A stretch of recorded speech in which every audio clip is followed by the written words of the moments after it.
Chapter 27. The proximity alert warbled, and Luke straightened up in his seat. After 5 days, they'd made it. Here we go, he said. You ready? You know me, Han said from the pilot's seat beside him. I'm always ready. Luke threw a sideways glance at his friend. To all outward appearances, Han seemed perfectly normal, or at least as close to it as he ever got. But beneath the casual flippancy, Luke had noticed something else over the past few days. A darker, almost brooding sense that had been with him since they left Coruscant. It was there now as he studied Han's face. Luke could see the tension lines there. You all right? He asked quietly. Oh, sure. Fine. The lines tightened a little further. But just once, I'd like them to find someone else to go off on these little jaunts across the galaxy. You know, Leia and I don't even get a day together. We didn't see each other for a whole month, and we didn't even get a day. Luke sighed. I know, he said. Sometimes I feel like I've been running full speed since we blasted out of Tatooine with the droids and Ben Kenobi way back when. Han shook his head. I hadn't seen her for a month, he repeated. She looks twice as pregnant as she did when she left. I don't even know what happened to her and Chewie out there. All she had time to tell me was that those Nogri things are on our side now, whatever that means. I can't get anything out of Chewie either. Says it's her story and that she should tell it herself. I'm about ready to strangle him. Luke shrugged. You have to face it, Han. We're just too good at what we do. Han snorted, but some of the tension left his face. Yeah, right. More to the point, I guess, we're on the list of people Leia knows she can trust, Luke continued more seriously. Until we find that information tap the Empire's got into the Imperial Palace, that list is going to stay pretty short. Yeah, Han grimaced. Someone told me the Imperials call it Delta Source. You got any ideas who or what it might be? Luke shook his head. Not really. Got to be close in to the assemblage, though. Maybe even to the council. One thing's for sure. We'd better get busy and find it. Yeah.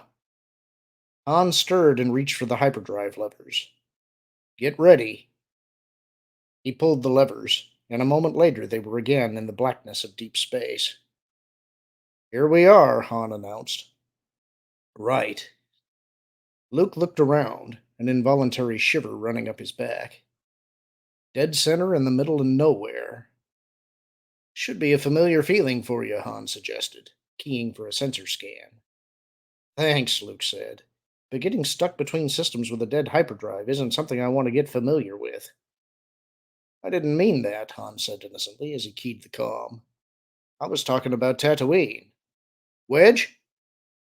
Right here, the other's voice came over the speaker. Looks like we've got a target at 047 Mark 166, Han told him. You ready to fly?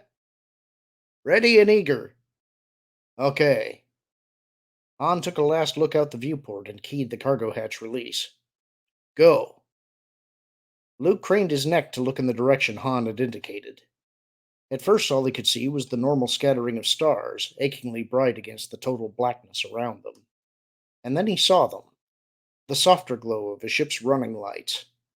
His eyes traced the empty space between them, his brain forcing a pattern to the lights, and suddenly the image coalesced. It's a dreadnought, all right. There's another one just past it, Han said, and three more to port and a little below. Luke nodded as he located them, a strange tingle running through him. The Katana fleet. Only now did he realize just how little he'd really believed in the fleet's existence. Which one do we check out? He asked. Might as well take the closest, Han said. No, Luke said slowly, trying to focus on the vague impression tingling through him. No, let's try that one over there. He pointed to a set of running lights a few kilometers farther away. Any particular reason? I don't really know, Luke had to admit. He could feel Han's eyes on him. Then the other shrugged. Okay, he said. Sure, we'll take that one. Wedge, you getting all this? Copy, transport, Wedge's voice confirmed. We're shifting into escort formation around you. So far, it looks clean. Good, Han said. Stay sharp anyway. He keyed the transport's intercom into the circuit and glanced at his chrono. Lando, where are you? Just inside the cargo hatch, the other answered. We've got the sled loaded and ready to go. Okay, Han said. We're heading in. They were approaching their target dreadnought now, close enough that Luke could see the faint outline of reflected starlight that marked the edge of the hull. Roughly cylindrical in shape, with a half dozen weapons blisters arranged around its midsection and a bow that he'd heard once described as a giant clam with an overbite, the ship looked almost quaintly archaic, but it was a false impression. The dreadnought heavy cruiser had been the backbone of the Old Republic's fleet, and while it might not look as sleek as the Imperial Star Destroyer that had replaced it, its massive turbolaser batteries still packed an awesome punch. How do we get aboard? He asked Han. There's the main docking bay, Han said, pointing to a dim rectangle of lights. We'll take the ship inside. Luke looked at the rectangle doubtfully. If it's big enough. His fears proved groundless. The entrance to the docking bay was larger than it had appeared, and the bay itself even more so. With casual skill, Han brought the transport in, swiveled it around to face the opening, and put it down on the deck. Okay, he said, keying the systems to standby and unstrapping. Let's get this over with.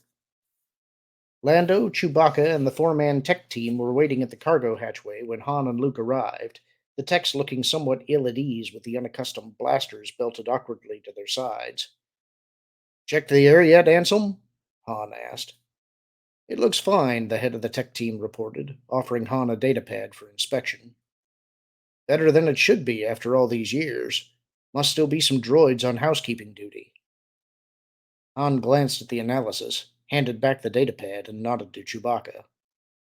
Okay, Chewie, open the hatch. Tomris, you drive the sled. Watch out for blank spots in the gravity plates. We don't want you bouncing the sled off the ceiling. The air in the bay had a strangely musty odor about it, a combination of oil and dust, Luke decided, with a slight metallic tang, but it was fresh enough otherwise. Pretty impressive, he commented as the group walked behind the repulsor lift sled towards the main hatchway. Especially after all this time. Those full-rig computer systems were designed to last, Lando said. So what's the plan, Han? I guess we split up, Han said. You and Chewie take Ansem, Tomris, and the sled and go check out engineering. We'll head up to the bridge.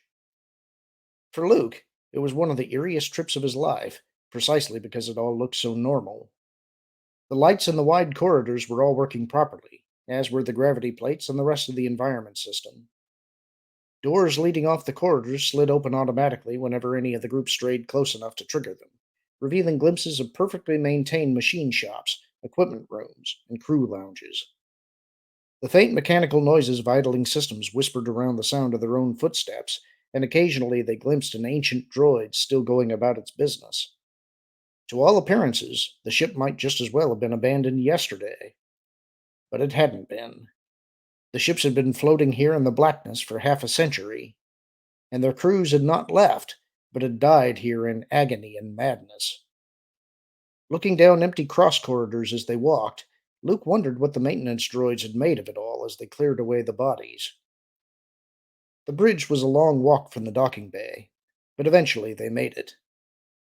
Okay, we're here, Han announced into his comlink as the blast doors between the bridge and the monitor anteroom behind it opened with only minor grating sounds. Doesn't seem to be any obvious damage. What have you got on the sublight engines? Doesn't look good, Lando reported. Tomris says that 6 of the 8 main power converters have been knocked out of alignment. He's still running a check, but my guess is this tub's not going anywhere without a complete overhaul. Ask me if I'm surprised, Han countered dryly. What about the hyperdrive? Any chance we can at least fly it somewhere in towing range of a shipyard? Ansem is looking into that, Lando said. Personally, I wouldn't trust it that far. Yeah, well, we're just here to look the thing over, not get it moving. We'll see what kind of control systems we got left up here, and that'll be it. Luke glanced up at the space over the blast doors. paused for a second look at the elaborate name plaque fastened there. It's the Katana, he murmured. What? Han craned his neck for a look. Huh. He looked oddly at Luke. Is that why you wanted this one? Luke shook his head. I guess so. It was just intuition through the Force. Han! Luke! Wedge's voice cut in suddenly. We've got incoming! Luke felt his heart jump. Where? Vector 210, Mark 21. Configuration. It's an escort frigate. Luke let out a quiet breath. Better give them a call, he said. Let them know where we are. Actually, they're calling us, Wedge said. Hang on, I'll patch it through. Tid Solo, this is Captain Virgilio of the escort frigate Quinfus, a new voice came over Han's comlink. Do you read? Solo here, Han said, calling from aboard the old Republic ship Katana. Captain Solo, I regret to inform you that you and your party are under arrest, Virgilio cut him off. You will return to your own vessel at once and prepare to surrender. Virgilio's words, and the stunned silence that followed, echoed through the command observation deck above and behind the Quinfus's bridge. Seated at the main board, Thalia threw a mocking smile at Leia, a slightly less insolent one at Card, and then returned his attention to the distant X-Wing drive trails. They don't seem to be taking you seriously, Captain, he said towards the intercom. Perhaps launching your X-Wing squadrons would convince them that we're serious. Yes, Counselor, Virgilio said briskly, and Leia strained her ears in vain for any signs of resentment in that voice. Most of the warship captains she'd known would be highly annoyed at the prospect of taking line orders from a civilian, particularly a civilian with negligible military experience of his own. But then, Thalia would hardly have picked the Quintus for this mission if Virgilio hadn't been one of his staunchest backers. Just one more indication, if she'd needed it, as to who was really in charge here. X-Wings, launch! There were a series of dull thuds as the two squadrons of starfighters left the ship. Captain Solo, this is Captain Virgilio. Please respond. Captain, this is Wing Commander Wedge Antilles of Rogue Squadron, Wedge's voice cut in. May I ask your authorization to order our arrest? Allow me, Captain, Thalia said, touching the comm switch on the board behind him. This is Counselor Borsk Thalia, Commander Antilles, he said. Though I doubt you're aware of it, Captain Solo is operating illegally. I'm sorry, Counselor, Wedge said, but I don't understand how that can be. Our orders came from Counselor Leia Organa Solo. And these new orders come directly from Mon Mothma, Thalia told him. Therefore, your authorization is... Can you prove that? Thalia seemed taken aback. I have the orders sitting here in front of me, Commander, he said. You're welcome to examine it once you're aboard. Commander, for the moment the origin of the arrest order is irrelevant, Virgilio put in, annoyance starting to creep into his voice. As a superior officer, I order you to surrender and bring your squadron aboard my ship. There was a long silence. Leia threw a look at Card, seated a quarter of the way around the observation deck from her. But his attention was turned outward through the transparasteel bubble, his face impassive. Perhaps he was remembering the last time he'd been to this spot. What if I refuse? Wedge asked at last. Forget it, Wedge, Han's voice cut in. It's not worth risking a court-martial over. Go on, we don't need you anymore. Nice hearing from you, Thalia. There was the faint click of a disconnecting comm link. Solo! Thalia barked, leaning over the comm as if that would do any good. Solo! He turned and glared at Leia. Get over here, he ordered her, jabbing a finger at the comm. I want him back! Leia shook her head. Sorry, Counselor. Han won't listen to anyone when he's like this. Thalia's fur flattened. I'll ask you one more time, Counselor. If you refuse... He never had a chance to finish the threat. Something flickered at the edge of Leia's peripheral vision, and even as she turned to look, the Quinfus's alarms went off. What? Thalia yelped, jerking in his seat and looking frantically around him. It's an Imperial Star Destroyer, Card told him over the blaring of the alarms. And it appears to be coming this way. We got company, rogue leader, one of Wedge's X-Wing pilots snapped as the sound of the Quinfus's alarms came hooting over the comm. Star Destroyer, bearing 178 Mark 86. Got it, Wedge said, turning his ship away from its confrontation with the Quinfus's approaching starfighters and bringing it around in a tight 180. It was a Star Destroyer, all right, almost straight across from the Quinfus, with the Katana dead center between them. Luke, he called. We see it, Luke's voice came back tightly. We're heading for the docking bay now. Right. Hold it, Wedge interrupted himself. Against the dark bulk of the Star Destroyer's lower hull, a large group of drive trails had suddenly appeared. They're launching, he told the other. 12 marks. Drop ships, probably, from the look of the drive trails. So we hurry, Han's voice came back. Thanks for the warning. Now get back to the Quinfus. The comlink clicked and went dead. Like blazes we will, Wedge muttered under his breath. Rogue Squadron, let's go. Captain Virgilio was trying to say something on the open channel. Switching to his squadron's private frequency, Wedge kicked the X-Wing's drive to full power and set off towards the Katana. In the near distance, just beyond the drive trails of the Quinfus's X-Wings, Rogue Squadron turned and blazed off in the direction of the Star Destroyer. They're going to attack, Thalia breathed. They must be insane. They're not attacking. They're running cover, Leia told him, staring at the scenario unfolding outside the bubble and trying to estimate interception points. It was going to be far too close. We need to get over there and back them up, she said.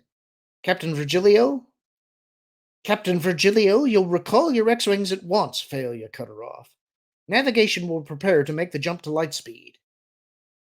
Counselor? Virgilio asked, his voice sounding stunned. Are you suggesting we abandon them? Our duty, Captain, is to get out of here alive and sound the alarm, Thalia countered sharply. If Rogue Squadron insists on defying orders, there's nothing we can do for them. Leia was on her feet.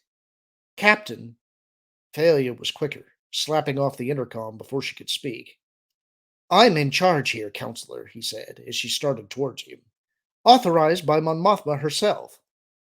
To blazes with your authority, Leia snapped. For a handful of heartbeats, she had an almost overwhelming urge to snatch her lightsaber from her belt and send it slicing through that bland face. With an effort, she choked the urge down. Violent hatred was the path to the dark side. Mon Mothma didn't anticipate anything like this happening, she said, fighting to keep her voice as calm as she could. Thalia, that's my husband and my brother out there. If we don't help them, they'll die. And if we do help them, they'll most likely still die, Thalia said coolly. And your unborn children along with them. An icy knife jabbed at Leia's heart. That's not fair, she whispered. Reality is not required to be fair, Thalia said. And the reality in this case is that I will not waste men and ships on a lost cause. It's not lost, Leia insisted, her voice breaking with desperation as she threw a look out the bubble. No, it couldn't end like this. Not after all she and Han had survived together. She took another step towards Thalia. The Quinfus will withdraw, the Bothan said quietly, and suddenly, from some hiding place within the cream-colored fur, a blaster appeared in his hand. And neither you nor anyone else is going to change that.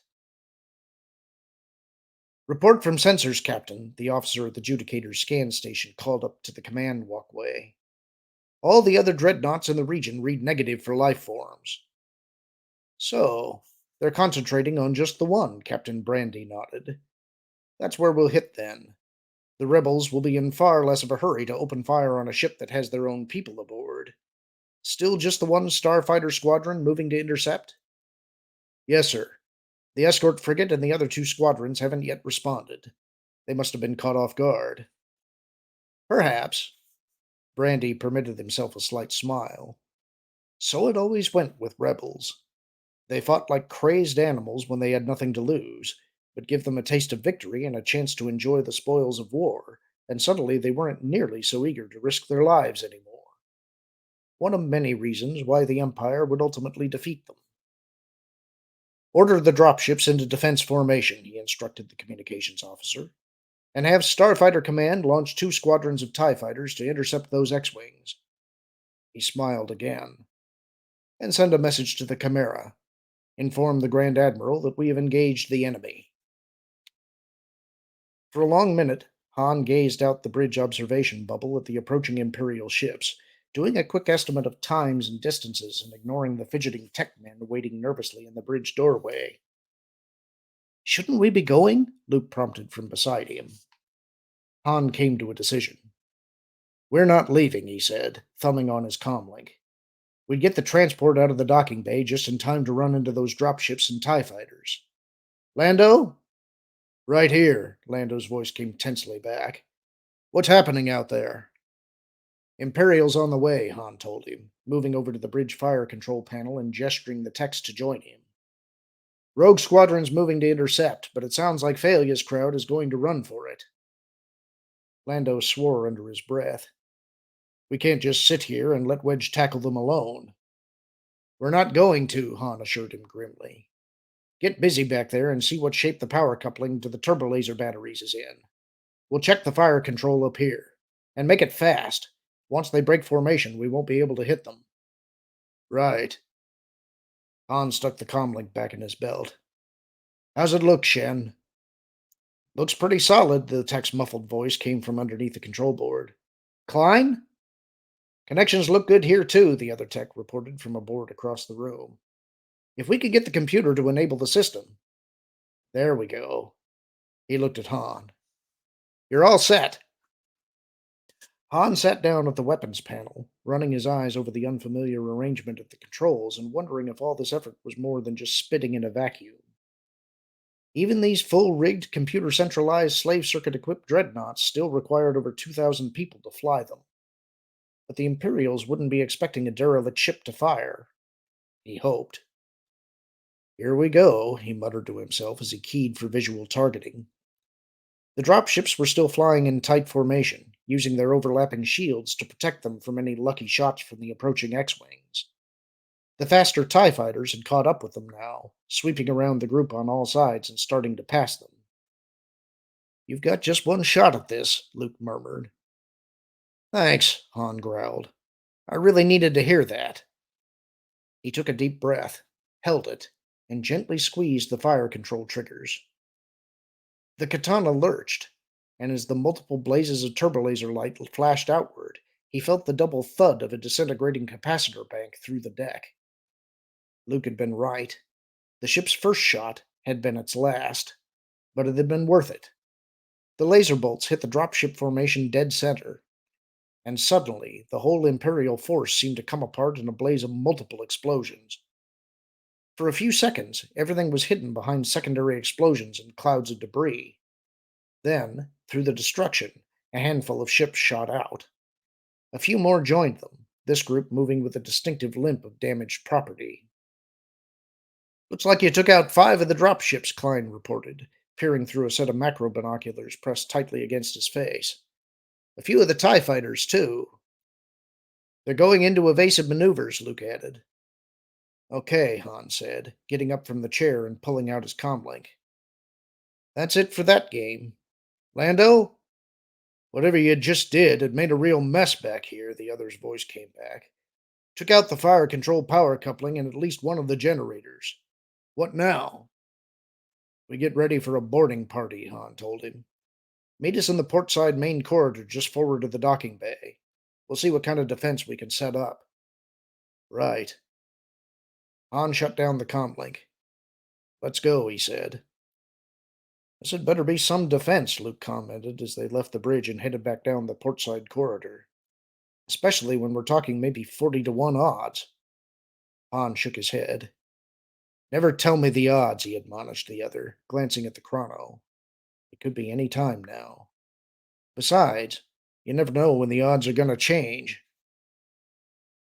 We can't just abandon them, Leia said again, dimly aware that she was talking to Thalia as if he were a child. That's my husband and brother out there, and a dozen good X-Wing pilots. We can't just leave them to the Imperials. One mustn't place personal considerations above one's duty to the New Republic, Counselor, Thalia said. His fur rippled, perhaps with appreciation at his own insight, but the blaster in his hand remained steady. Surely you understand that. It's not just personal considerations, Leia insisted, fighting hard to keep from losing her temper again. It's. One moment, Thalia interrupted her, touching the intercom switch. Captain, how soon to light speed? Another minute, Virgilio's voice came back. Perhaps two. As quickly as you can, Captain, Thalia said. He shut the intercom off again and looked back at Leia. You were saying, Counselor? Leia consciously unclenched her teeth. If Thalia's aim would only shift, even a little, she might be able to risk jumping him. But as matters stood, she was helpless. Her rudimentary abilities with the Force weren't nearly strong enough for her to grab or deflect the blaster, and he was nearly a meter out of reach of her lightsaber. Han and Luke are vitally important to the New Republic, she said. If they die or are captured. The Katana's firing, Han commented calmly, getting to his feet as if for a better view. Leia glanced out the bubble as the distant Imperial ships were engulfed briefly in flame. They know a great deal about the workings of the New Republic, Thalia. Do you want the Empire to get that knowledge? I'm afraid you're missing the Counselor's point, Leia, Card said, walking over to where she sat. He passed in front of her, dropping a datapad casually onto the tracking console beside her as he did so. You're concerned about your family, of course, he continued, walking on a couple of paces before turning to face Thalia. Counselor Thalia has a different set of priorities. I'm sure he does, Leia said, her mouth suddenly dry as she looked sideways at the datapad Card had set down. On its screen was a short message. Turn on the intercom and calm. She looked up again. Thalia's blaster was still pointed at her, but the Bothan's violet eyes were turned towards Card. Setting her teeth, Leia focused on the board behind him and reached out with the Force. And without even a click, the intercom was on. Another effort, and the comm was too. I don't understand, she said to Card. What other priorities could Counselor Thalia have? It's simple enough, Card said. Counselor Thalia is motivated solely by his own political survival. He's running away from the fight because he's put his most ardent supporters aboard this ship and he can't afford to lose any of them. Leia blinked. He's what? But I thought that this was the normal crew of the Quentvas? Card shook his head. Not at all. The captain and senior officers are all that remain, and they were mostly on his side in the first place. That's why Thalia wanted a few hours before leaving Coruscant, so that he could shift duty assignments around and make sure anyone aboard was fully loyal to him. He smiled thinly. Not that any of them realized that, of course. They were given the impression that it was a special security arrangement. Leia nodded, feeling cold all over. So it wasn't just the captain. The entire ship was on Thalia's side, which meant it was over, and she had lost. Even if she was somehow able to take out Thalia himself, she had lost. So you can imagine, Card went on offhandedly, how reluctant Thalia is to risk losing any of them over anything so outmoded as loyalty to one's comrades, especially after having worked so hard to convince them of how much he cared for the average fighting man. Leia threw Card a sharp look, suddenly seeing where he was going with this. Is that true, Counselor? She asked Thalia, putting disbelief in her voice. All this talk about being on the side of the military was nothing more than a play for political power? Don't be foolish, Counselor, Thalia said, fur rippling with contempt. What other use are soldiers to a politician? Is that why you don't care if the men of Rogue Squadron die? Card asked. Because they prefer to stay out of politics? No one cares if their enemies die, Thalia said coldly. And all those who are not on my side are my enemies. He gestured with his blaster. I trust, Captain Card, that I need not say more. Card raised his eyes from Thalia to the view outside. No, Counselor, he said. I believe you've said enough. Leia followed his gaze. Between the Quintus and the Katana, in twos and threes, Phalia's X-Wing squadrons were heading to Wedge's support, deserting the politician who had just defined the limits of his consideration for their welfare. Yes, she murmured. You've said enough. Thalia frowned at her, but even as he started to speak, the door to the bridge slid open. Captain Virgilio stood there, flanked by two soldiers. Counselor Thalia, he said stiffly, I respectfully request you return to your quarters. These men will accompany you. Thalia's fur flattened. I don't understand, Captain. We're closing off this room, sir, Virgilio said, his voice respectful but with an edge. Stepping over to the Botham's seat, he leaned towards the intercom. This is the captain, he called. All hands to battle stations. The alarm promptly went off, and in Thalia's eyes, Leia could see the sudden shock of understanding. Captain, you see, counselor, some of us don't consider loyalty to be all that outmoded, Virgilio cut him off, turning to Leia. Counselor Organa Solo, I'd like you to join me on the bridge at your convenience. We've called for a star cruiser to back us up, but it'll take a while to get here. We'll just have to hold them until then, Leia said, standing up. She looked at Card. Thank you, she said quietly. Not for you or your war, Card warned her. Mara and my people could be arriving at any time. I just assume they not be facing a star destroyer alone. They won't, Virgilio said. Counselor? It's a lost cause, Phalia said, trying one last time as he surrendered his blaster to one of the soldiers. That's all right, Virgilio said, smiling tightly. The whole rebellion was considered nothing more than a lost cause. Excuse me, Counselor. I have a battle to run. The Chimera was touring the region Pelion had privately dubbed the Depot when the report from the Judicator came in. Interesting, Thrawn commented. They've responded faster than I'd expected. Card must have decided to be generous, Pelion said, skimming the follow-up report. 5 dropships and 3 TIE fighters destroyed. One of the dreadnoughts apparently under rebellion control and joining battle. It looked like a major scrap was shaping up out there. I recommend we send another Star Destroyer to assist, Admiral, he said. The rebellion may have larger ships on the way. We'll go ourselves, Captain, Thrawn said. Navigation. Set us a course to the Katana fleet. The navigation officer didn't move. He sat at his station, his back to them, unnaturally stiff. Navigation? Thrawn repeated. Admiral, message coming through from the sentry line, the comm officer reported suddenly. Unidentified Lancer-class frigate has entered the system and is approaching. They insist on speaking with you, personally and immediately. Thrawn's glowing eyes narrowed as he tapped the comm switch, and suddenly Thrawn realized who it must be aboard that ship. This is Thrawn, the Grand Admiral said. Master Sabaoth, I presume. You presume correctly, Sabaoth's voice boomed from the speaker. I would speak with you, Grand Admiral. Now. We're on our way to assist the Judicator, Thrawn said, his eyes flicking to the still motionless nav officer. As you perhaps already know, when we return. Now, Grand Admiral. Moving quietly in the brittle silence, Pelion keyed for a course projection on Sabaoth's ships. It'll take at least 15 minutes to bring him aboard, he murmured. Thrawn hissed softly between his teeth, and Pelion knew what he was thinking. In the fluid situation of a spontaneous battle, a 15-minute delay could easily be the difference between victory and defeat.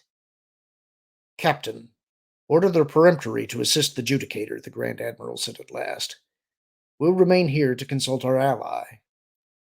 Thank you, Grand Admiral, Sabaoth said, and abruptly the nav officer gasped and slumped in his chair. I appreciate your generosity. Thrawn reached to his board, and with a vicious flick of his wrist cut off the comm. He looked down into the crew pit and motioned to 2 bridge guards. Sick bay, he told them, indicating the now shivering nav officer. Where do you suppose Sabaoth found that Lancer? Pelion murmured as the guards helped the nav officer out of his seat and carried him aft.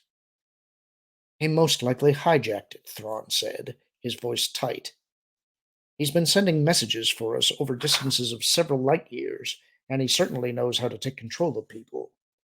Apparently, he's learned how to meld the two abilities. Pelion looked down into the crew pit, a shiver running up his back. I'm not sure I like that, sir. I don't much like it myself, Captain, Thrawn agreed, turning his head to look out the viewport. It may be time, he added thoughtfully, to reconsider our arrangement with Master Sabaoth. To reconsider it very carefully. So, we're reaching the end of this book. I think we only have maybe two or three chapters left. I haven't actually looked at the count. But there's a few things in this chapter that I think are pretty interesting. I love seeing Failure get his comeuppance here.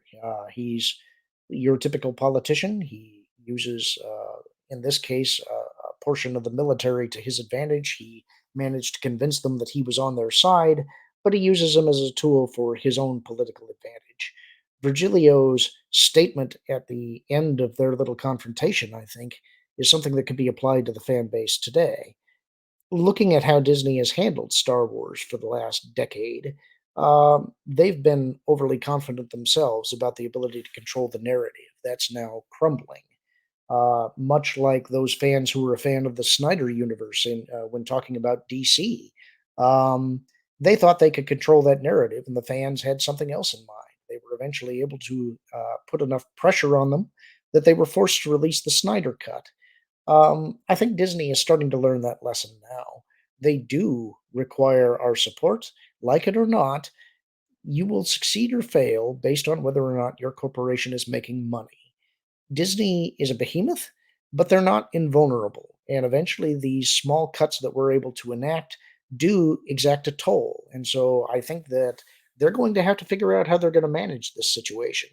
I don't think that means that Star Wars is necessarily going to be restored, but I think that if that's something that you want to see, vote with your wallet. It's very clear that that is the only thing that Disney and Lucasfilm understand. And so we have to continue to apply pressure until they call for some kind of a peace. Anyway, let me know what you guys thought of this chapter. I hope to hear from you all soon.